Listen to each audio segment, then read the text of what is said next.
Hey, my name is Corey and I'm from Supreme Basement Solutions. Today we're just going to talk a little bit about waterproofing a basement, especially on a new build, and what's important and what to look for.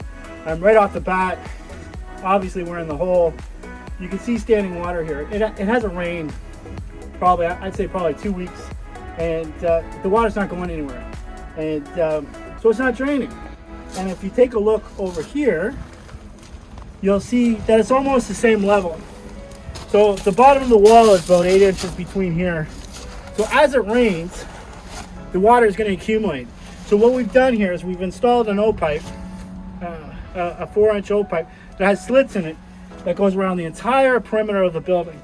Then we applied liquid rubber. You can't see it right now because it's under this drainage matting, but liquid rubber to waterproof the walls, and that's heavily sprayed on the walls and on the footing to help make sure this water doesn't make it into the basement. So then after that, we put this Delta on. This Delta acts as two things. Mainly, it's a thermal break for one, but mainly when they backfill, I don't know if you can turn that around, but if you take a look at all of that debris there, and obviously the hole that we're in, all that has to be backfilled. So when they drive that stuff back in, it's going to hit the wall and it's going to roll down the wall. Well, this membrane is going to help deflect it and not peel off that liquid rubber, because we do want to keep, we want to make sure the liquid rubber stays on this wall to help keep it waterproof. So we're just going to take a little walk around here just to give you an idea how deep this basement is and how much is going to be buried. So this is going to be at least up to here with dirt and a ton of water. That's going to create a lot of hydrostatic pressure. So waterproofing and drainage in this application, in all applications, but in this application is extremely important. It has to be done properly and it has to be done right, because this house is going to take in a lot of water. Because just think about it, like just look at that pile there. Just think about how much water is actually going to come in here, hit that pipe and go into the sump. So let's get out of this hole and I'll show you what we're going to do on the inside.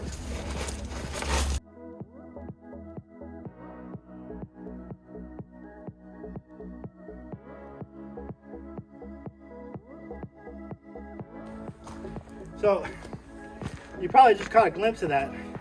That's not an intended swimming pool. Again, this is water that is not draining. It hasn't rained in weeks. There's nowhere for it to go because it's clay. We dug this trench for the utilities for the house. It will be backfilled, but it's just a really good indicator when you're building your house. If you have water that's not draining, you have no drainage. If you have no drainage, it's extremely important to create drainage. So here's the foundation as it's built. The walls are up, they're 9-foot walls. Right there you can see that black char on the wall. You might be wondering why, hey, how come it's not on the whole wall? It's because it's only important to waterproof the interior walls. And if you look, you can see on the other side of that is where the actual basement is. This actual section here, even though it has walls and footing, it's going to be all filled in because this is going to be a car and a half garage. Okay, so now we're in the basement. We waterproofed the outside, but we're not 100% confident that we can keep this basement dry just with an exterior system. If you spin around here, this is just a temporary pump, but you'll see the water coming in. It's almost coming in all the time. So what we want to do is we want to create a system where we can get the water to go from the floor wall joint into this pipe. So if we put the concrete, which we're going to pour the concrete to about here, we'll have a drainage tile, but we'll have no way for the water to roll off the footing and into this pipe. So in some cases, hey, one of you guys want to hand me that Delta over there, please? So in some cases, you'll see on a new build, when they know it's wet, they'll put Delta on the inside, like this, and up the wall a bit. Well, this stuff says right on the label, don't use it for inside use. It's no good. And even still, even if you're gonna finish the basement, it's not a good idea to use this stuff. And I'll show you why. So they put it up like this, and then they screw it to the wall. But if you take a look,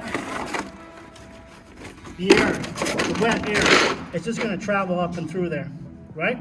So, and then on top of it all, when this is on the wall, it's kind of tricky because it has the bumps for the guys to pour the slab. So when we do pre-construction, when we have to have drainage at the floor wall joint, that's what this is called, we use our safe edge system. And this is manufactured in the States. It's engineered and designed specifically for interior drainage. It's called Safe Edge. It comes in 4-foot lengths, and all we have to do is fasten it to the footing here. Now when they put the concrete in, right, the water can make it underneath the footing and into this pipe and create a permanent drainage system. And unlike other systems, it can't clog. It's sitting right on the footing. It's not sitting in the dirt. So this is one way that we're gonna make sure when we hand this home over to the homeowner, we're gonna guarantee a dry basement. And then you'll see as well on the back, we have a seal.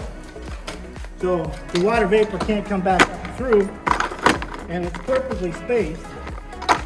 So once the concrete's in, you have to stud in front of this anyway to create that thermal break. So it's going to create a permanent interior drainage system. It's going to keep this basement dry for the life of the home. It's going to make it easier for the concrete guys to come in and put the slab. They're going to thank us for it, and the homeowner's going to thank us for it. Thank us because it's going to work. It's going to keep their basement dry. Another thing you'll see here, the sump. Right now, you take a look at that sump liner. Obviously that's a big sump liner. We saw how fast this, it's not raining, so we see how fast this fills up with water. We're on the water table.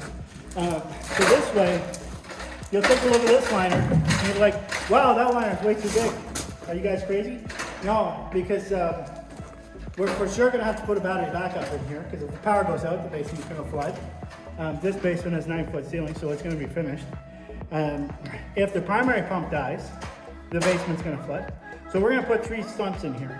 The only way to get 3 sumps in one pit is to either make 2 pits, which will take up twice as much space, or put in an oversized pit, like this. So this pit will hold a 1/2 horsepower pump, a 1/3 horsepower pump, and a battery backup. And its actual footprint, when it's cemented in, isn't any bigger than any average sump pump. You'll also see, in this case here, I'm not a tall guy. I am 5'8", so grade is probably 7 feet. So a 1/3 horsepower pump, we won't use that as a primary pump. We'll have to use a 1/2 horsepower because the head, the amount of water that we have to pump up and out, is going to be very heavy. You think this line right now, this is a temporary line by the way, is heavy because it's full. So you can imagine this little pump has to try to push this water up and out. So you're going to need an oversized pump. So basically, even though this basement's a small footprint, it's what we deem a wet basement or potentially wet basement, which is why it's getting all this extra system. Anyway, so this is some of the stuff that Spring Basement Solutions offers. If you have any questions, if you're doing a new build and you have any questions about, what extras could you do to help keep your basement dry, especially if you're finishing it right away, feel free to give us a call or contact us at the number on the screen.